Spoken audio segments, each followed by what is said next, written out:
S ವೀಕ್ಷಕರೇ, ನಿಮಗೆ ಯಾರಿಗೆ ಮತವನ್ನು ಹಾಕಬೇಕು ಅನ್ನುವ ಕುತೂಹಲ ನಿಮ್ಮಲ್ಲಿ ಹೇಗಿರುತ್ತೋ ಅದೇ ರೀತಿಯಾಗಿ ಯಾವ ಪಕ್ಷ ಮುಂದೆ ಇದೆ ನಮ್ಮ ಕ್ಷೇತ್ರದಲ್ಲಿ, ಯಾವ ಅಭ್ಯರ್ಥಿ ಟ್ರೆಂಡ್ನಲ್ಲಿ ಮುಂದೆ ಇದ್ದಾರೆ, ಈ ಒಂದು ಚರ್ಚೆಗಳಾಗ್ತಾ ಇರುತ್ತೆ. ಹಾಗಾದರೆ ಹೇಗಿದೆ ಗೊತ್ತಾ ಇವತ್ತಿನ ಲೋಕ ಎಲೆಕ್ಷನ್ನ ಟ್ರೆಂಡ್?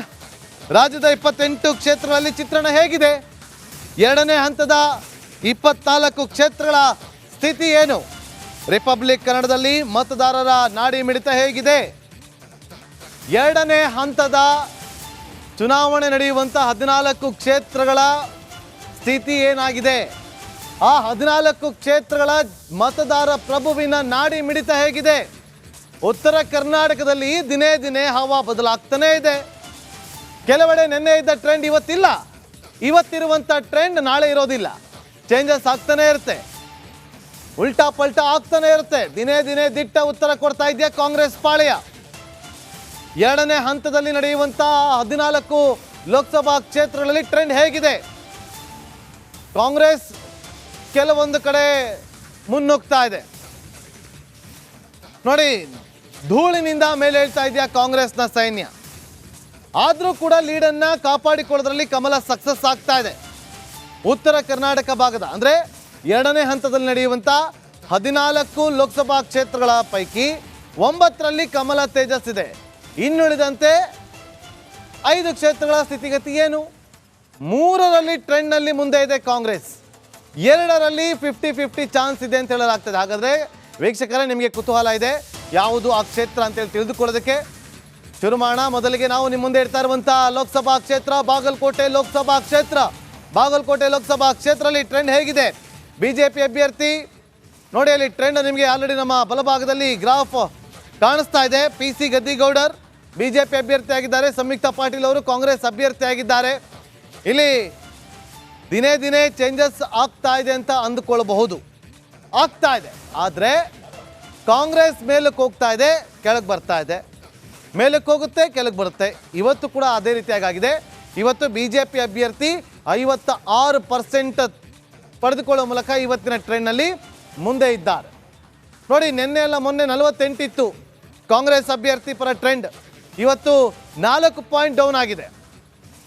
52 ಇತ್ತು ಬಿಜೆಪಿ ಅಭ್ಯರ್ಥಿ ಪರವಾಗಿ ಪರ್ಸೆಂಟೇಜ್ ಟ್ರೆಂಡ್ನಲ್ಲಿ, ಇವತ್ತು ಆ 4 ಪಾಯಿಂಟನ್ನು ಬಿಜೆಪಿ ಗೇನ್ ಮಾಡಿಕೊಂಡಿದೆ. ಸೊ ಇದು ಬಾಗಲಕೋಟೆ ಲೋಕಸಭಾ ಕ್ಷೇತ್ರದ ಇವತ್ತಿನ ಟ್ರೆಂಡ್. ಇದು ನಾಳೆ ಚೇಂಜ್ ಆಗ್ಬೋದು, ಇದಕ್ಕೆ ಸ್ಟಿಕ್ ಆನ್ ಹಾಕಬೇಡಿ.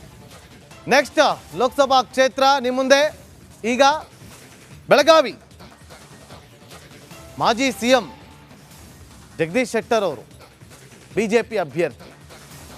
ಮತ್ತೊಂದು ಕಡೆ ಎದುರಾಳಿಯಾಗಿ ಸಚಿವೆ ಲಕ್ಷ್ಮಿ ಹೆಬ್ಬಾಳ್ಕರ್ ಅವರ ಪುತ್ರ ಮೃಣಾಲ್ ಹೆಬ್ಬಾಳ್ಕರ್.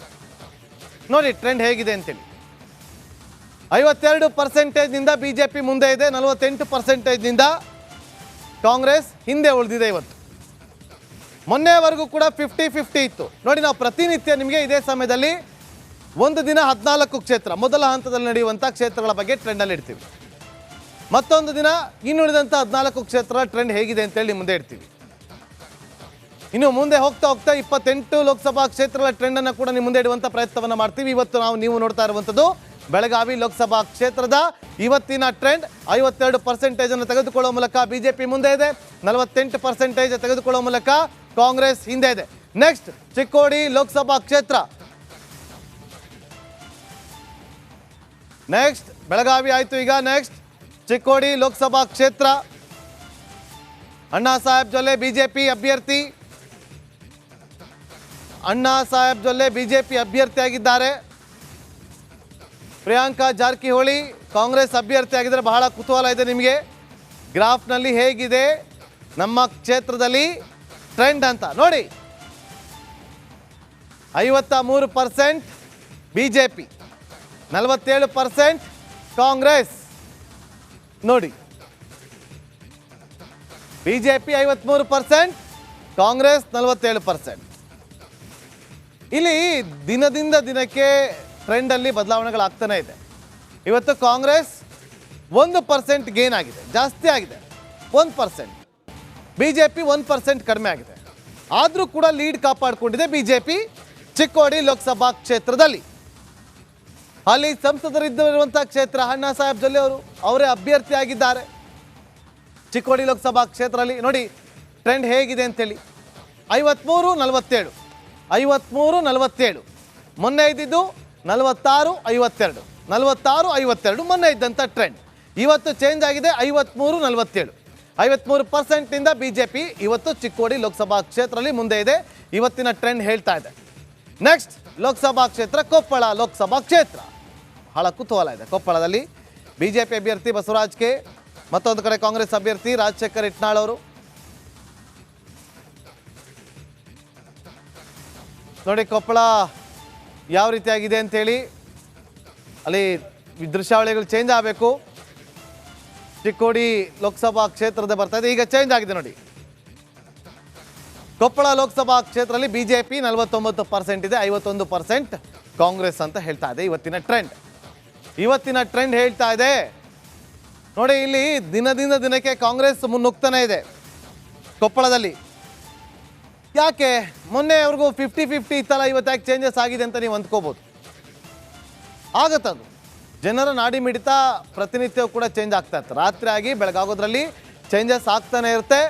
ಅದೇ ರೀತಿಯಾಗಿ ಇವತ್ತು ಕೂಡ ಆಗಿದೆ. ಕೊಪ್ಪಳ ಲೋಕಸಭಾ ಕ್ಷೇತ್ರದಲ್ಲಿ ಮೊನ್ನೆವರೆಗೂ ಕೂಡ 50-50 ಇತ್ತು. ಇವತ್ತು ಕಾಂಗ್ರೆಸ್ 1% ಏನಾಗಿದೆ, 51%ನಿಂದ ಮುಂದೆ ಹೋಗಿದೆ. BJP 1% ಕಳ್ಕೊಂಡು 49ಕ್ಕೆ ಬಂದು ನಿಂತಿದೆ. ಇದು ಚೇಂಜ್ ಆಗ್ಬೋದು ನಾಳೆಯೂ ಕೂಡ. ಇದು ಕೊಪ್ಪಳ ಲೋಕಸಭಾ ಕ್ಷೇತ್ರದ ಇವತ್ತಿನ ಟ್ರೆಂಡ್. ನೆಕ್ಸ್ಟ್ ಬಳ್ಳಾರಿ ಲೋಕಸಭಾ ಕ್ಷೇತ್ರದಲ್ಲಿ ಟ್ರೆಂಡ್ ಹೇಗಿದೆ ಅಂತೇಳಿ ನಿಮ್ಮ ಮುಂದೆ. ಬಳ್ಳಾರಿ ಲೋಕಸಭಾ ಕ್ಷೇತ್ರದಲ್ಲಿ ಬಿ ಶ್ರೀರಾಮುಲು ಅವರು BJP ಅಭ್ಯರ್ಥಿ ಆಗಿದ್ದಾರೆ, ತುಕಾರಾಮ್ ಅವರು ಕಾಂಗ್ರೆಸ್ ಅಭ್ಯರ್ಥಿ ಆಗಿದ್ದಾರೆ. ನೋಡಿ ಇಲ್ಲಿ BJP ದಿನೇ ದಿನೇ ಹೆಚ್ಚಾಗ್ತಾನೆ ಇದೆ.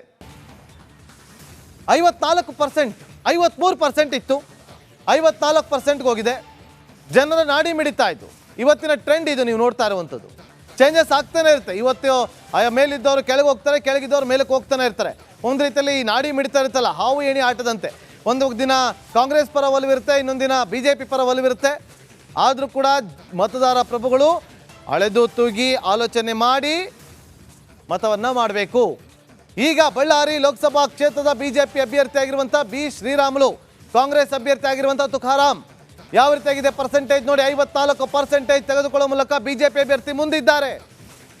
46% ತೆಗೆದುಕೊಳ್ಳುವ ಮೂಲಕ ಕಾಂಗ್ರೆಸ್ ಅಭ್ಯರ್ಥಿ ಹಿಂದಿದ್ದಾರೆ. ಮೊನ್ನೆ 53% ಇತ್ತು BJP, ಇವತ್ತು 1% ಹೆಚ್ಚಿಸಿಕೊಂಡಿದೆ. ಮೊನ್ನೆ 47% ಇತ್ತು ಕಾಂಗ್ರೆಸ್, ಇವತ್ತು 1% ಡೌನ್ ಆಗಿದೆ. ಅಲ್ಲಿಗೆ 46%ಗೆ ಬಂದು ನಿಂತಿದೆ. ಇದು ಬಳ್ಳಾರಿ ಲೋಕಸಭಾ ಕ್ಷೇತ್ರದ ಇವತ್ತಿನ ಟ್ರೆಂಡ್. ನೆಕ್ಸ್ಟ್ ನಿಮ್ಮ ಮುಂದೆ ಹಾವೇರಿ ಲೋಕಸಭಾ ಕ್ಷೇತ್ರದ ಟ್ರೆಂಡ್ ಹೇಗಿದೆ ಅಂತೇಳಿ ನಿಮ್ಮ ಮುಂದೆ ಇಡ್ತಾ ಹೋಗ್ತೀವಿ. ಹಾವೇರಿ ಲೋಕಸಭಾ ಕ್ಷೇತ್ರದಲ್ಲಿ ಬಸವರಾಜ ಬೊಮ್ಮಾಯಿ ಅವರು BJP ಅಭ್ಯರ್ಥಿ ಆಗಿದ್ದಾರೆ. ಆನಂದ ಸ್ವಾಮಿ ಗಡ್ಡದೇವರ ಮಠ ಕಾಂಗ್ರೆಸ್ ಅಭ್ಯರ್ಥಿ ಆಗಿದ್ದಾರೆ.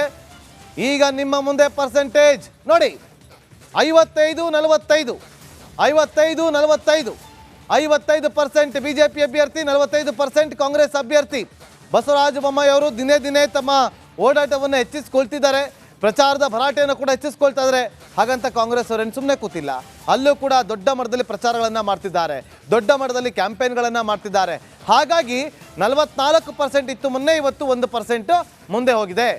ಇದು ಇವತ್ತಿನ ಹಾವೇರಿ ಲೋಕಸಭಾ ಕ್ಷೇತ್ರದ ಇವತ್ತಿನ ಟ್ರೆಂಡ್. ನೆಕ್ಸ್ಟ್ ನಿಮ್ಮ ಮುಂದೆ ಧಾರವಾಡ ಲೋಕಸಭಾ ಕ್ಷೇತ್ರ.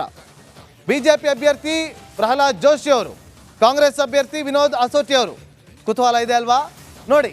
55-45 55%ನಿಂದ BJP ಮುಂದೆ ಇದೆ, 45%ನಿಂದ ಕಾಂಗ್ರೆಸ್ ಹಿಂದೆ ಇದೆ. ಇಲ್ಲೇನು ಚೇಂಜಸ್ ಆಗಿದೆ ಅಂತ ನೀವು ಕೇಳ್ಬೋದು. ಖಂಡಿತ ಆಗಿದೆ. 1% ಡೌನ್ ಆಗಿದೆ BJP, 55% ಆಗಿದೆ. ಮತ್ತೊಂದು ಕಡೆ 45%, 44% ಇತ್ತು ಕಾಂಗ್ರೆಸ್, ಅಲ್ಲೂ ಕೂಡ 1%ಅನ್ನು ಹೆಚ್ಚಿಸ್ಕೊಂಡಿದೆ. ಇದು ಚೇಂಜ್ ಆಗ್ತಾನೆ ಇರುತ್ತೆ. ನೆಕ್ಸ್ಟ್ ಉತ್ತರ ಕನ್ನಡ ಲೋಕಸಭಾ ಕ್ಷೇತ್ರದಲ್ಲಿ ಟ್ರೆಂಡ್ ಹೇಗಿದೆ. BJP ಅಭ್ಯರ್ಥಿ ವಿಶ್ವೇಶ್ವರ ಹೆಗಡೆ ಕಾಗೇರಿ ಅವರು, ಕಾಂಗ್ರೆಸ್ ಅಭ್ಯರ್ಥಿ ಅಂಜಲಿ ನಿಂಬಾಳ್ಕರ್ ಅವರು. ಉತ್ತರ ಕನ್ನಡದ ಟ್ರೆಂಡ್ ಹೇಗಿದೆ ನೋಡಿ. ಅಂಜಲಿ ನಿಂಬಾಳ್ಕರ್ ಅವರು ಇವತ್ತಿನ ಟ್ರೆಂಡ್ನಲ್ಲಿ ಮುಂದೆ ಇದ್ದಾರೆ. ಕಾಂಗ್ರೆಸ್ ಅಭ್ಯರ್ಥಿ ಮುಂದೆ ಇದ್ದಾರೆ 51%. BJP ಅಭ್ಯರ್ಥಿ 49% ಅನ್ನು ತೆಗೆದುಕೊಳ್ಳುವ ಮೂಲಕ ಹಿಂದಿದ್ದಾರೆ. ವಿಶ್ವೇಶ್ವರ ಹೆಗಡೆ ಕಾಗೇರಿ ಅವರು BJP ಅಭ್ಯರ್ಥಿ. ಮತ್ತೊಂದು ಕಡೆ ನೋಡಿ, ಅಂಜಲಿ ನಿಂಬಾಳ್ಕರ್ ಅವರು ಖಾನಾಪುರ ವಿಧಾನಸಭಾ ಕ್ಷೇತ್ರದಿಂದ ನಿಂತಿರ್ತಾರೆ, ಅಲ್ಲಿ ಸೋಲಾಗಿರುತ್ತೆ ನೋಡಿ. 51% ರಾಜ್ಯ ರಾಜಕಾರಣದ ರಾಷ್ಟ್ರ ರಾಜಕಾರಣದತ್ತ ಮುಖ ಮಾಡೋದಕ್ಕೆ ಅಂಜಲಿ ನಿಂಬಾಳ್ಕರ್ ಅವರು ಮುಂದಾಗಿದ್ರು. ಆ ಮೂಲಕ 51% ಅಂತ ಹೇಳ್ತಾ ಇದೆ ಇವತ್ತಿನ ಟ್ರೆಂಡ್. ನಾಳೆ ಇದು ಚೇಂಜ್ ಆಗ್ಬೋದು. ಇದು ಉತ್ತರ ಕನ್ನಡ ಲೋಕಸಭಾ ಕ್ಷೇತ್ರದ ಇವತ್ತಿನ ಟ್ರೆಂಡ್. ನೆಕ್ಸ್ಟ್ ನಿಮ್ಮ ಮುಂದೆ ಶಿವಮೊಗ್ಗ ಲೋಕಸಭಾ ಕ್ಷೇತ್ರದ ಟ್ರೆಂಡ್ ಹೇಗಿದೆ ಅಂತೇಳಿ. ಬಿಜೆಪಿಯ ಭದ್ರಕೋಟೆ, ಬಿಜೆಪಿ ಅಭ್ಯರ್ಥಿ ಆಗಿದ್ದಾರೆ BY ರಾಘವೇಂದ್ರ ಅವರು, ಕಾಂಗ್ರೆಸ್ ಅಭ್ಯರ್ಥಿ ಆಗಿದ್ದಾರೆ ಗೀತಾ ಶಿವರಾಜ್ಕುಮಾರ್ ಅವರು. ನೋಡಿ, ದಿನೇ ಇಲ್ಲಿ ಹೆಚ್ಚಿಸ್ಕೊಳ್ತಾನೆ ಇದ್ದಾರೆ BY ರಾಘವೇಂದ್ರ ಅವರು. ಪ್ರಚಾರವನ್ನು ಹೆಚ್ಚಿಸ್ಕೊಳ್ತಿದ್ದಾರೆ, ಓಡಾಟವನ್ನು ಕೂಡ ಹೆಚ್ಚಿಸ್ಕೊಳ್ತಿದ್ದಾರೆ. ಆದರೆ ಗೀತಾ ಶಿವರಾಜ್ಕುಮಾರ್ ಅವರು ಸ್ವಲ್ಪ ಅನಾರೋಗ್ಯದಿಂದಾಗಿ ಕೆಲ ದಿನಗಳ ಕಾಲ ಕ್ಷೇತ್ರದತ್ತ ಮುಖ ಮಾಡಿರಲಿಲ್ಲ. ಮತ್ತೊಮ್ಮೆ ಶುರು ಮಾಡಿದ್ದಾರೆ ಪ್ರಚಾರದ ಅಬ್ಬರದ ಪ್ರಚಾರಕ್ಕೆ ಮುಂದಾಗ್ತಿದ್ದಾರೆ. ಚೇಂಜಸ್ ಆಗಬಹುದು, ಹೇಳೋದಕ್ಕಾಗೋದಿಲ್ಲ. ಆದರೆ ಬಿಜೆಪಿಯ ಭದ್ರಕೋಟೆಯಲ್ಲಿ BY ರಾಘವೇಂದ್ರ ಅವರೇ ಮುಂದೆ ಇದ್ದಾರೆ. 60% ಇಂದ ಮುಂದೆ ಇದ್ದಾರೆ. 40% ನಿಂದ ಕಾಂಗ್ರೆಸ್ ಅಭ್ಯರ್ಥಿ ಹಿಂದೆ ಇದ್ದಾರೆ. ಇವರ ನಡುವೆ ಈಶ್ವರಪ್ಪ ಅವರು ಕೂಡ ಇದ್ದಾರೆ. ಅವರು ಇನ್ನೂ ನಾಮಪತ್ರ ಸಲ್ಲಿಕೆ ಮಾಡಬೇಕು. ಅವರು ಪಕ್ಷೇತರವಾಗಿ ಸ್ಪರ್ಧೆ ಮಾಡ್ತೀನಿ ಅಂತೇಳಿ ಘೋಷಣೆ ಮಾಡಿ ಆಗಿದೆ. ಇಲ್ಲ ಒಂದು ಕಡೆ ಇದು ಪೆಟ್ಟು ಬೀಳುತ್ತೆ ಅಂತ ಹೇಳಲಾಗ್ತಾ ಇದೆ. ಆದರೆ ಅಷ್ಟು ದೊಡ್ಡ ಮಟ್ಟದಲ್ಲಿ ಪರಿಣಾಮ ಕಂಡು ಬರ್ತಾ ಇಲ್ಲ. ಇಲ್ಲಿ ಶಿವಮೊಗ್ಗದಲ್ಲಿ ಇವತ್ತಿನ ಟ್ರೆಂಡ್ ಹೇಳ್ತಾ ಇದೆ 60% ಬಿಜೆಪಿ ಅಭ್ಯರ್ಥಿ ಮುಂದಿದ್ದಾರೆ, 40% ಇಂದ ಕಾಂಗ್ರೆಸ್ ಅಭ್ಯರ್ಥಿ ಹಿಂದೆ ಇದ್ದಾರೆ. ನೆಕ್ಸ್ಟ್ ನಿಮ್ಮ ಮುಂದೆ ಲೋಕಸಭಾ ಕ್ಷೇತ್ರ ದಾವಣಗೆರೆ, ಗಾಯತ್ರಿ ಸಿದ್ದೇಶ್ವರ್ ಬಿಜೆಪಿ ಅಭ್ಯರ್ಥಿ, ಪ್ರಭಾ ಮಲ್ಲಿಕಾರ್ಜುನ್ ಕಾಂಗ್ರೆಸ್ ಅಭ್ಯರ್ಥಿ. ನೋಡಿ ಅಲ್ಲಿ ಯಾವ ರೀತಿಯಾಗಿದೆ ಅಂತೇಳಿ ಟ್ರೆಂಡ್. 52-48 52% ಇಂದ ಬಿಜೆಪಿ ಅಭ್ಯರ್ಥಿ ಮುಂದೆ ಇದ್ದಾರೆ, 48% ಇಂದ ಕಾಂಗ್ರೆಸ್ ಅಭ್ಯರ್ಥಿ ಮುಂದೆ ಇದ್ದಾರೆ. ಚೇಂಜಸ್ ಏನಾಗಿಲ್ಲ. ಅದೇ ಒಂದು ನಂಬರನ್ನು, ಅದೇ ಒಂದು ಪರ್ಸೆಂಟೇಜನ್ನು ಕಂಟಿನ್ಯೂ ಮಾಡ್ಕೊಂಡು ಹೋಗ್ತಾರೆ ಇಬ್ಬರು ಅಭ್ಯರ್ಥಿಗಳು ಕೂಡ. ನೋಡಬೇಕಿದು ಯಾವ ರೀತಿಯಾಗಿ ಚೇಂಜ್ ಆಗುತ್ತಾ ಇಲ್ವಾ ಅಂತೇಳಿ. ಜನರ ನಾಡಿ ಮಿಡಿತದ ಮೇಲೆ ಅದು ಡಿಪೆಂಡ್ ಆಗಿರುತ್ತೆ. ಇದು ದಾವಣಗೆರೆ ಲೋಕಸಭಾ ಕ್ಷೇತ್ರದ ಇವತ್ತಿನ ಟ್ರೆಂಡ್. ನೆಕ್ಸ್ಟ್ ಕಲಬುರಗಿ ಲೋಕಸಭಾ ಕ್ಷೇತ್ರದ ಇವತ್ತಿನ ಟ್ರೆಂಡ್ ಹೇಗಿದೆ ಅಂತೇಳಿ ನೋಡ್ಕೊಂಬೋಣ. ಬಿಜೆಪಿ ಅಭ್ಯರ್ಥಿ ಉಮೇಶ್ ಜಾಧವ್, ಕಾಂಗ್ರೆಸ್ ಅಭ್ಯರ್ಥಿ ರಾಧಾಕೃಷ್ಣ. ನೋಡಿ 47 ಬಿಜೆಪಿ ಅಭ್ಯರ್ಥಿ ಪರವಾಗಿ ಇವತ್ತಿರುವಂಥ ಪರ್ಸೆಂಟೇಜ್ 47%. ಕಾಂಗ್ರೆಸ್ ಅಭ್ಯರ್ಥಿ 53% ಅಂತೇಳಿ ಟ್ರೆಂಡ್ ಹೇಳ್ತಾ ಇದೆ. ಆ ಮೂಲಕ ಇವತ್ತು ಕಾಂಗ್ರೆಸ್ ಅಭ್ಯರ್ಥಿ ಮುಂದಿದ್ದಾರೆ. ಬಿಜೆಪಿ ಅಭ್ಯರ್ಥಿ ಹಾಲಿ ಸಂಸದ ಹಿಂದೆ ಇದ್ದಾರೆ 47%. ಕಾಂಗ್ರೆಸ್ ಅಭ್ಯರ್ಥಿ 53% ತಗೊಂಡಿದ್ದಾರೆ. ನೆಕ್ಸ್ಟ್ ರಾಯಚೂರು ಲೋಕಸಭಾ ಕ್ಷೇತ್ರದಲ್ಲಿ ಹೇಗಿದೆ. ಬಿಜೆಪಿ ಅಭ್ಯರ್ಥಿ ರಾಜಾ ಅಮರೇಶ್ವರ್ ನಾಯಕ್, ಕಾಂಗ್ರೆಸ್ ಅಭ್ಯರ್ಥಿ ಕುಮಾರ್ ನಾಯಕ್. ಯಾವ ರೀತಿಯಾಗಿದೆ ಟ್ರೆಂಡ್ ನೋಡಿ. 50-50 ಆರಂಭದಿಂದಲೂ ಕೂಡ ಇದು ಇದೇ ರೀತಿಯಾಗಿ ಬರ್ತಾ ಇದೆ. ರಾಯಚೂರು ನೋಡಿ, ಇಲ್ಲಿ ಚೇಂಜಸ್ ಆಗಿದೆ. ಕಾಂಗ್ರೆಸ್ 55% ಇಂದ ಮುಂದೆ ಇತ್ತು, 45% ಇಂದ ಬಿಜೆಪಿ ಹಿಂದೆ ಇತ್ತು. ಈಗ ಅದು 50-50 ಬಂದಿದೆ. ಅಂದರೆ ಕಾಂಗ್ರೆಸ್ ಬಳಿದಂಥ 5% ಬಿಜೆಪಿ ಪಡೆದುಕೊಂಡಿದೆ. ಅಂದರೆ ಸಮಬಲಕ್ಕೆ ಬಂದು ನಿಂತಿದೆ. 50-50% ಇಬ್ಬರು ಕೂಡ ಸಮಬಲದಲ್ಲಿದ್ದಾರೆ ರಾಯಚೂರು ಲೋಕಸಭಾ ಕ್ಷೇತ್ರದಲ್ಲಿ. ನೆಕ್ಸ್ಟ್ ನಿಮ್ಮ ಮುಂದೆ ಬೀದರ್ ಲೋಕಸಭಾ ಕ್ಷೇತ್ರದಲ್ಲಿ ಹೇಗಿದೆ ಟ್ರೆಂಡ್ ಅಂತೇಳಿ ನಿಮ್ಮ ಮುಂದೆ ಇಡ್ತೀವಿ. ಭಗವಂತ್ ಖೂಬಾ ಅವರು ಬಿಜೆಪಿ ಅಭ್ಯರ್ಥಿ, ಸಾಗರ್ ಖಂಡ್ರೆ ಕಾಂಗ್ರೆಸ್ ಅಭ್ಯರ್ಥಿ.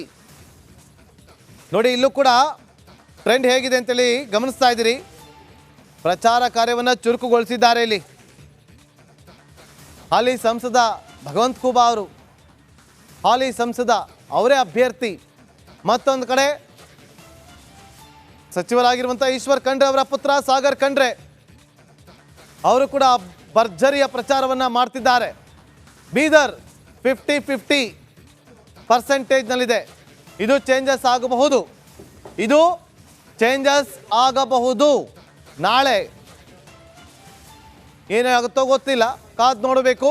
ನೆಕ್ಸ್ಟ್ ವಿಜಯಪುರ ಲೋಕಸಭಾ ಕ್ಷೇತ್ರ, ಬಿಜೆಪಿ ಅಭ್ಯರ್ಥಿ ರಮೇಶ್ ಜಿಗಜಿಣಗಿ, ಕಾಂಗ್ರೆಸ್ ಅಭ್ಯರ್ಥಿ ರಾಜು ಅಲಗೂರ್. 54-46 54%ನಿಂದ ಬಿಜೆಪಿ ಅಭ್ಯರ್ಥಿ ಮುಂದೆ ಇದ್ದರೆ 46%ನಿಂದ ಕಾಂಗ್ರೆಸ್ ಅಭ್ಯರ್ಥಿ ಹಿಂದೆ ಇದ್ದಾರೆ. ಇಲ್ಲಿ ಸ್ವಲ್ಪ ಚೇಂಜಸ್ ಆಗಿದೆ. 55 ಇತ್ತು ಮೊನ್ನೆ, 55% ಇತ್ತು. ಇವತ್ತು 1% ಡೌನ್ ಆಗಿದೆ. ಆ 1%ಅನ್ನು ಕಾಂಗ್ರೆಸ್ ತನ್ನತ್ತ ಸೆಳೆಯೋದ್ರಲ್ಲಿ ಯಶಸ್ವಿಯಾಗಿದೆ.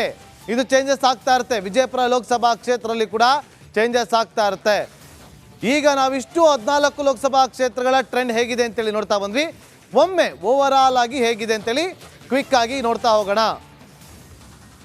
ಬಿಜೆಪಿ 9 ಕ್ಷೇತ್ರಗಳಲ್ಲಿ ಮುನ್ನಡೆಯನ್ನು ಕಾಪಾಡಿಕೊಂಡಿದೆ ಟ್ರೆಂಡ್ನಲ್ಲಿ. ಕಾಂಗ್ರೆಸ್ 3 ಕ್ಷೇತ್ರಗಳಲ್ಲಿ ಕಾಪಾಡಿಕೊಂಡಿದೆ ಇದೇ ಟ್ರೆಂಡ್ನ. ಇವತ್ತಿನ ಟ್ರೆಂಡ್ನಲ್ಲಿ 2 ಕ್ಷೇತ್ರಗಳಲ್ಲಿ 50-50 ಅಂತ ಕೂಡ ಹೇಳಲಾಗ್ತಾ ಇದೆ. ನೋಡಿ ಯಾವ್ಯಾವ ಕ್ಷೇತ್ರ: ಬಾಗಲಕೋಟೆ, ಬೆಳಗಾವಿ, ಚಿಕ್ಕೋಡಿ, ಬಳ್ಳಾರಿ, ಹಾವೇರಿ, ಧಾರವಾಡ, ಶಿವಮೊಗ್ಗ, ದಾವಣಗೆರೆ, ವಿಜಯಪುರ. ಇಷ್ಟು ಕ್ಷೇತ್ರಗಳಲ್ಲಿ ಬಿಜೆಪಿ ಮುಂದೆ ಇದೆ. ಇನ್ನು ಕಾಂಗ್ರೆಸ್ ಕೊಪ್ಪಳ, ಉತ್ತರ ಕನ್ನಡ, ಕಲಬುರಗಿಲಿ ಇಲ್ಲಿ ಮುಂದೆ ಇದೆ. ರಾಯಚೂರು ಮತ್ತು ಬೀದರ್ನಲ್ಲಿ 50-50 ಅಂತ ಹೇಳಲಾಗ್ತಾ ಇದೆ. ನೋಡಿ ಈಗ ನಮ್ಮ ಸ್ಕ್ರೀನ್ ಮೇಲೆ ನೀವು ನೋಡ್ತಾ ಇದ್ದೀರಿ ಬಿಜೆಪಿ ಯಾವ್ಯಾವ ಕ್ಷೇತ್ರದಲ್ಲಿ ಮುಂದೆ ಇದೆ ಅಂತೇಳಿ.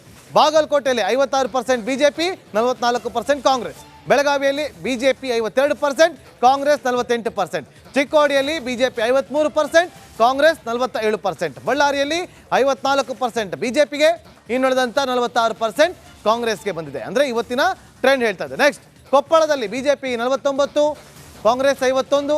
ಉತ್ತರ ಕನ್ನಡ ಬಿಜೆಪಿ 49, ಕಾಂಗ್ರೆಸ್ 51. ಕಲಬುರಗಿಯಲ್ಲಿ 47 ಬಿಜೆಪಿಗೆ, 53% ಕಾಂಗ್ರೆಸ್ಗೆ. ಈ ಮೂರು ಕ್ಷೇತ್ರದಲ್ಲೂ ಕೂಡ ಕಾಂಗ್ರೆಸ್ ಮುಂದೆ ಇದೆ, ಬಿಜೆಪಿ ಹಿಂದೆ ಇದೆ ಅಂತೇಳಿ ಇವತ್ತಿನ ಟ್ರೆಂಡ್ ಹೇಳ್ತಾ ಇದೆ. ಇವತ್ತಿನ ಟ್ರೆಂಡ್ ಹೇಳ್ತಾ ಇರುವಂಥದ್ದು ನೋಡಿ, ಇಲ್ಲಿ ರಾಯಚೂರು, ಬೀದರ್, ಉತ್ತರ ಕನ್ನಡ. ನೆಕ್ಸ್ಟ್ ರಾಯಚೂರು 50-50, ನೋಡಿ ಬೀದರ್ 50-50. ಈ ಎರಡೂ ಕ್ಷೇತ್ರಗಳಲ್ಲೂ ಕೂಡ 50-50 ಇದೆ. ಒಂದು ರೀತಿಯಲ್ಲಿ ಸಮಬಲವನ್ನು ಕಾಪಾಡ್ಕೊಳ್ತಾರೆ. ಇಬ್ಬರು ಕೂಡ ಅಬ್ಬರದ ಪ್ರಚಾರದಲ್ಲಿದ್ದಾರೆ ಎರಡೂ ಕ್ಷೇತ್ರದಲ್ಲೂ ಕೂಡ. ಹಾಗಾಗಿ ಈ ಒಂದು ಟ್ರೆಂಡ್ ಹೀಗೆ ಮುಂದುವರಿಯುತ್ತಾ ಅಥವಾ ಟೈಮ್ ತಗೊಂಡು ಚೇಂಜಸ್ ಆಗುತ್ತಾ ಅಂತೇಳಿ ನಾವು ಕೂಡ ಕಾದು ನೋಡಬೇಕಾಗುತ್ತೆ, ನೀವು ಕೂಡ ಕಾಯಲೇಬೇಕಾಗತ್ತೆ. ಇವತ್ತು ನಿಮ್ಮ ಮುಂದೆ 14 ಲೋಕಸಭಾ ಕ್ಷೇತ್ರಗಳ ಟ್ರೆಂಡ್ ಹೇಗಿದೆ ಅಂತೇಳಿ ಇಟ್ಟಿದ್ದೀವಿ. ನಾಳೆ ಮತ್ತೆ ಇದೇ ಸಮಯಕ್ಕೆ ನಿಮ್ಮ ಮುಂದೆ ಹಾಜರಾಗಿ ನಾಳೆಯ ಟ್ರೆಂಡ್ ಹೇಗಿದೆ ಅಂತೇಳಿ ನಿಮ್ಮ ಮುಂದೆ ಇಡುವಂಥ ಪ್ರಯತ್ನವನ್ನು ನಾನು ಮಾಡ್ತೀನಿ. ಅಲ್ಲಿವರೆಗೂ ನೋಡ್ತಾ ಇರಿ ರಿಪಬ್ಲಿಕ್ ಕನ್ನಡ. ಇದು ನಿಮ್ಮ ಧ್ವನಿ.